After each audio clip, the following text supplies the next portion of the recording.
In the grand tapestry of the galaxy, humanity arrived late. For millennia, the stars belonged to ancient species who had already mapped trade routes, colonized distant worlds, and built sprawling alliances. When human explorers first ventured beyond their solar system, the major powers barely noticed. Yet, slowly, humanity made its presence felt. They offered inventive solutions to old problems, proposed peaceful negotiations in volatile disputes, and provided aid to struggling colonies on the fringes of civilized space. Some species received them with cautious optimism, while others dismissed them as too young, too inexperienced. There were even those who questioned how humans endured so many internal conflicts on their homeworld, only to emerge with an unyielding determination to explore the cosmos. It was that steady resilience, combined with a knack for adapting under any circumstance, that allowed humanity to secure a modest seat among the galactic conclave. They earned a reputation as patient arbitrators, always willing to mediate. Yet beneath their gentle demeanor lay a subdued ferocity, hinted at in the tight smiles of their diplomats and the haunted eyes of their veterans. Peace might have been their preference, but it was not their sole option. In time, the galaxy would learn that humanity's patience, though immense, was not infinite. That lesson would echo for centuries to come. Slowly, they drew the notice of every major power, for kindness and restraint were uncommon virtues in a galaxy beset by old grudges. In this silent underestimation lay the seed of a reckoning. The Galactic Conclave was an assembly of disparate governments, held together by treaties and a mutual desire to avert catastrophic wars. Among its leading powers stood the Tuller, a proud and militaristic species whose warships patrolled the frontier. Their influence was felt everywhere, smaller worlds often bent to the Tuller's will to avoid brutal reprisals. The Rilk, spindly-limbed scientists, contributed advanced research but rarely interfered in politics. Meanwhile, the Garani, flamboyant traders, commanded expansive routes and levied taxes that choked struggling colonies. Humanity slipped into this precarious balance, accepting minor diplomatic roles and assisting with disaster relief and infrastructure projects. They contributed soldiers to joint peacekeeping missions, though these forces were deployed more often as negotiators than as warriors. Subtle tensions pulsed beneath every council session. Deals were made and broken, bribes exchanged, and entire worlds sacrificed to maintain the status quo. At first, humans handled such intrigues with wary courtesy, their determination to preserve the conclave's order unshaken. Over time, however, they witnessed countless injustices. Their polite facade hid growing frustration at the ease with which the powerful trampled the weak. Some human delegates began to question whether these endless compromises fostered peace or merely prolonged oppression. Yet no one imagined how far humanity would go once their patience ran dry. Indeed, there were whispers that the Tuller had gone too far too often, but nobody expected the storm that approached. The humans, soft-spoken yet unyielding, were on a collision course with those who mistook courtesy for weakness. The spark came when a remote mining colony deep in Tuller-controlled space signaled a distress call. Most of its workforce were Garani laborers, overseen by a handful of human engineers contracted to upgrade antiquated equipment. Reports said wages had gone unpaid, rations reduced, and safety standards ignored.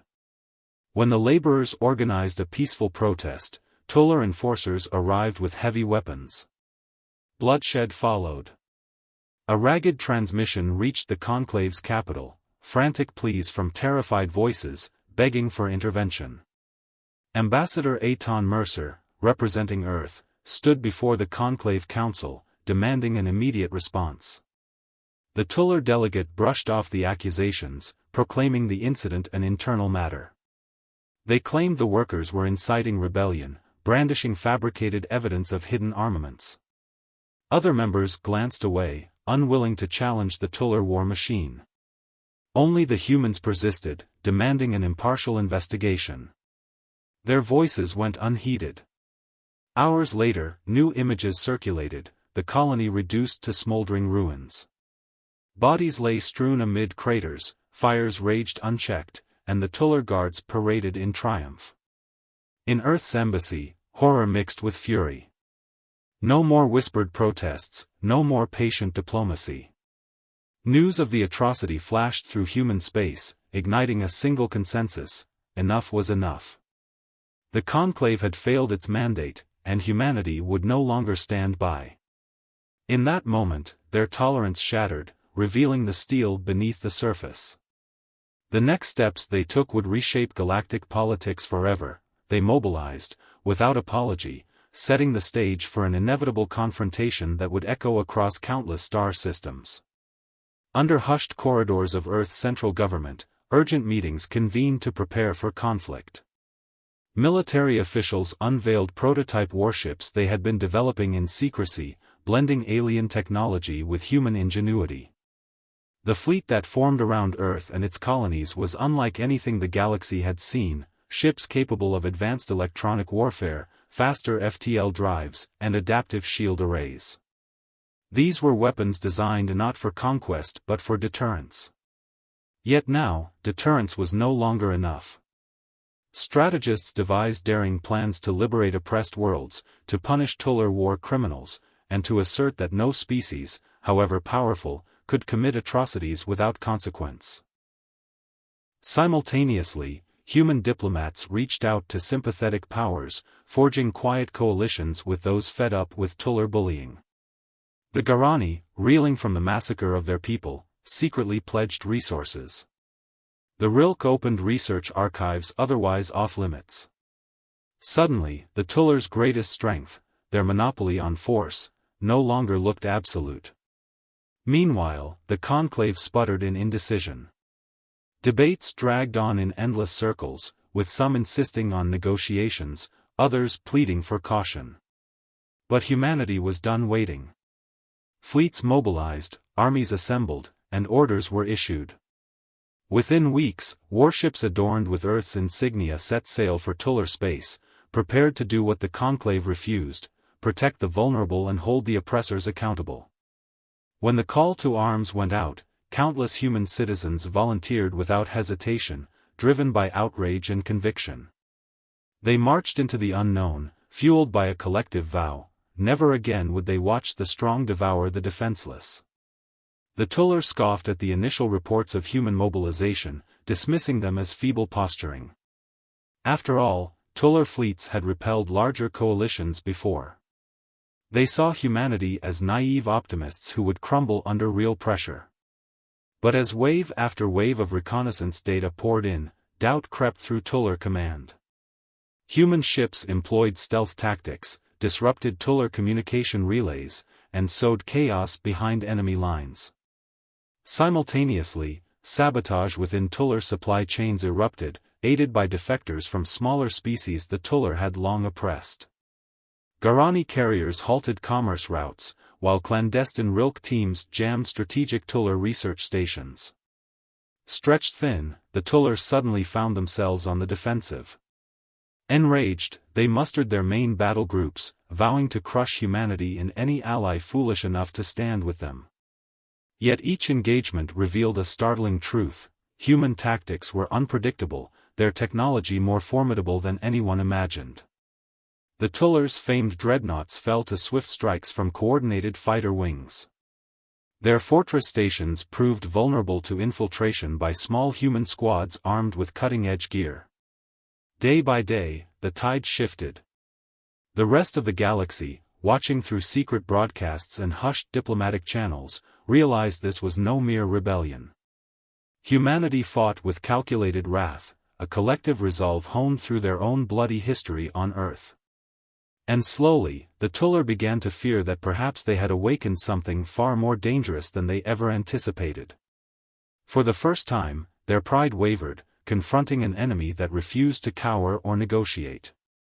Skirmishes erupted across multiple sectors, each one escalating into a spectacle of destruction. Civilians on countless worlds prayed for an end to the violence, but the Tuller refused to relent, convinced they could still break humanity's momentum. Meanwhile, human strategists pressed forward, targeting slave camps and forced labor facilities to free those imprisoned by Tuller regimes. Liberated populations cheered the sight of human dropships descending from orbit, delivering not just soldiers but medics, engineers, and diplomats eager to restore order. As new alliances formed, Tuller strongholds found themselves encircled and isolated. The Conclave tried to negotiate a ceasefire, but the Tullers' terms were outrageous, demanding unconditional surrender of all human fleets and territories. Ambassador Mercer responded by broadcasting footage of Tuller atrocities, the destroyed colony, mass graves on subjugated planets, and evidence of widespread torture. The galaxy recoiled in horror. No longer could the Tuller hide behind propaganda. Defections multiplied, as mercenaries and smaller factions abandoned the Tuller cause. Still, the Tuller warlords fought on, desperate to preserve their centuries-old domination. Humanity answered with unyielding force, refusing to let terror reign unchallenged. Each victory fueled the next push, and the once unthinkable prospect of toppling the Tuller Empire drew closer with every passing day. There would be no turning back. The day humanity's patience broke had arrived, and the galaxy bore witness to its consequences as entire star clusters shook under the thunder of battles, forging a future shaped by those who dared to oppose tyranny. Through chaos and sacrifice, hope endured.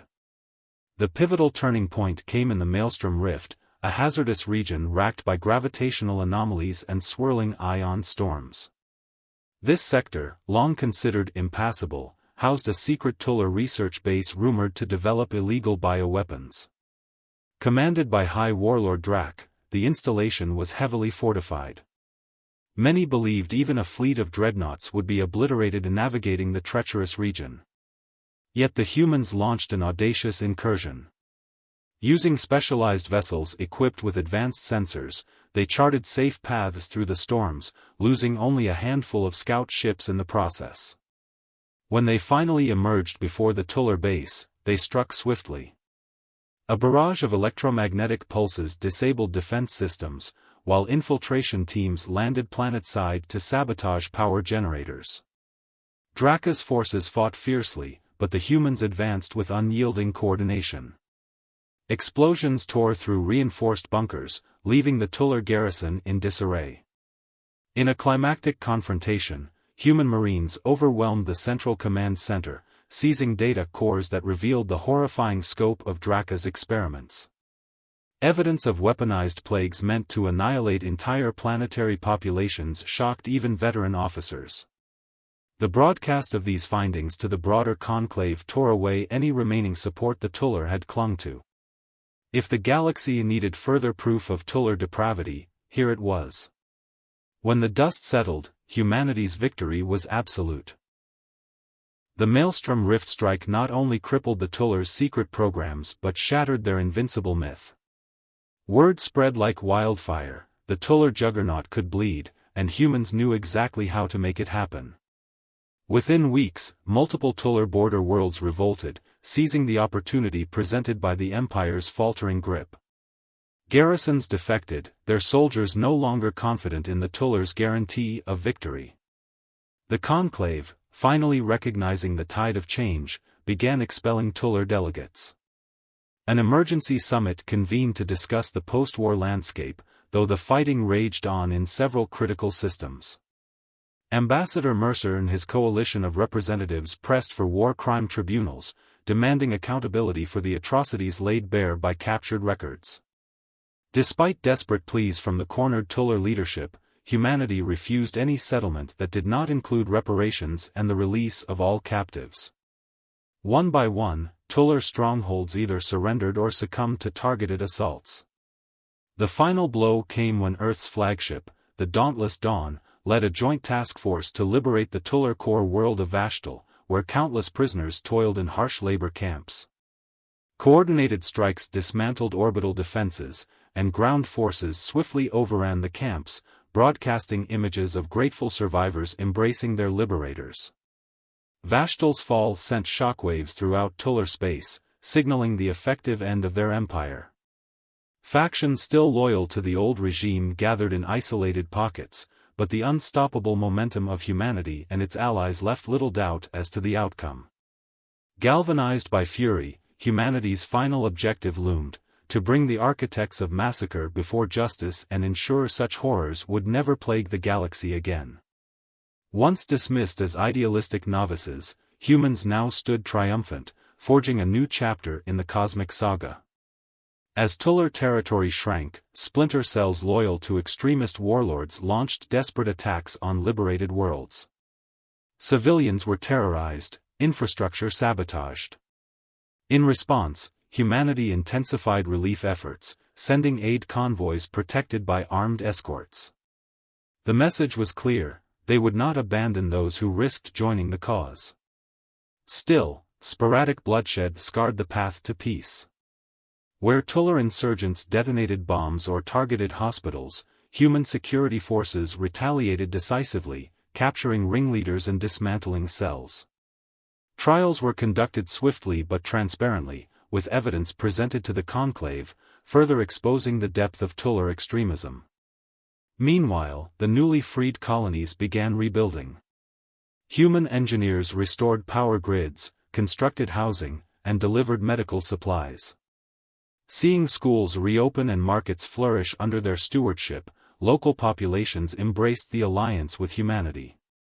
Over time, even bitter skeptics admitted that Earth's intentions were genuine. The humans were not conquerors, nor did they seek to replace one tyranny with another. Their war aimed to eradicate oppression, to prove that might did not make right. With each victory, that vision gained credibility. Even so, the ultimate showdown lay ahead, the day when Tular High Command would either surrender or perish.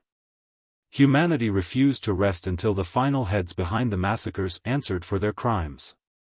And thus, ships soared ever deeper into Tular space, armed with justice as well as firepower, determined to conclude what they had started. In the husk of an empire, a reckoning beyond imagining awaited, guided by a force that would not be denied. The final confrontation centered on the Tular homeworld, a place of jagged continents and crimson seas, ringed by defense stations centuries old. A thick orbital blockade loomed, commanded by the last vestiges of Tular authority.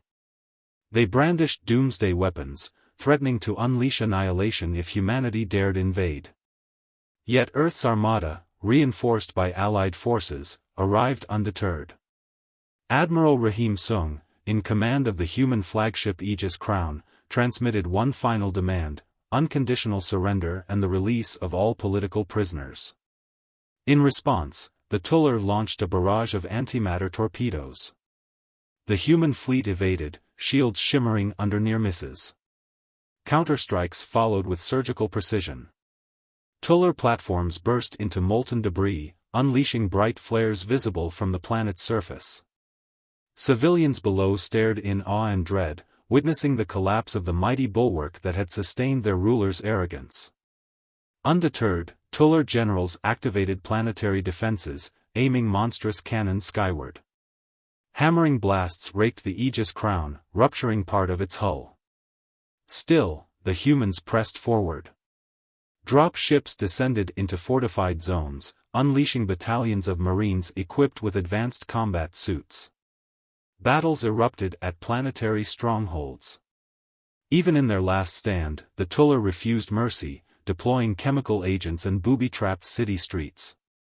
Yet the humans persevered, aided by local rebels who had grown weary of living under a regime.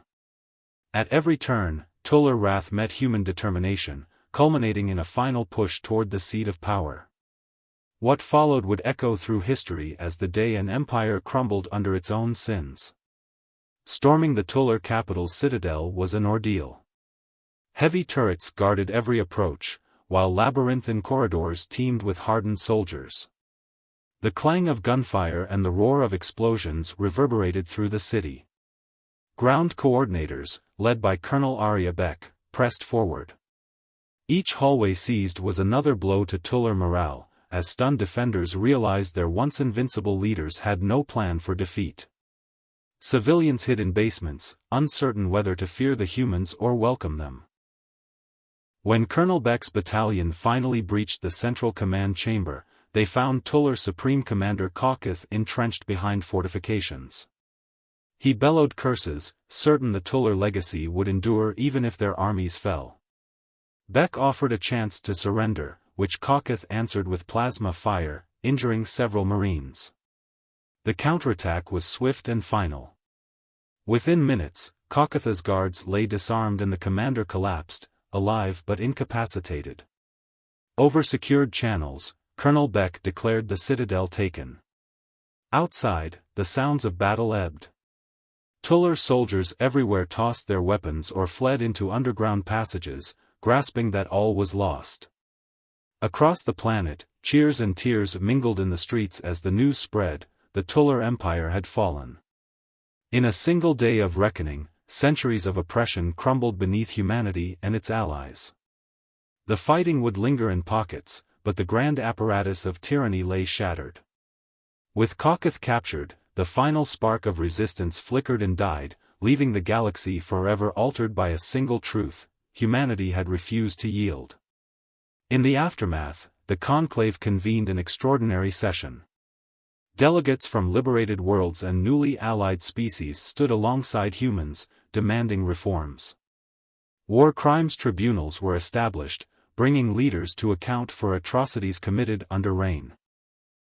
New policies prohibited forced labor and sanctioned any empire that sought to repeat the Tuller's patterns. On Earth, a collective sigh of relief mingled with grief for the fallen. Statues were erected honoring those who sacrificed everything in the fight against tyranny. Across human colonies, memorials bore the names of soldiers and civilians alike, a testament to the steep cost of freedom.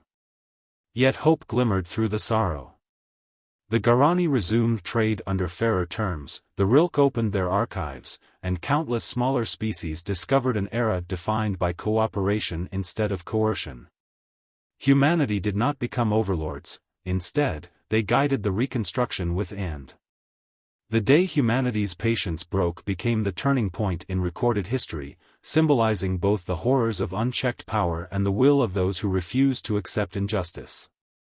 Stories of the conflict passed through generations, woven into songs and legends across myriad star systems. In time, the Tuller themselves would rebuild, forging a humbler society free from the iron fist of conquest. None ever forgot the moment an entire galaxy watched as a single species, once dismissed as unassuming, rose to topple an empire. The final echo of that day carried a promise: long as humanity drew breath, oppression would find no haven among the stars.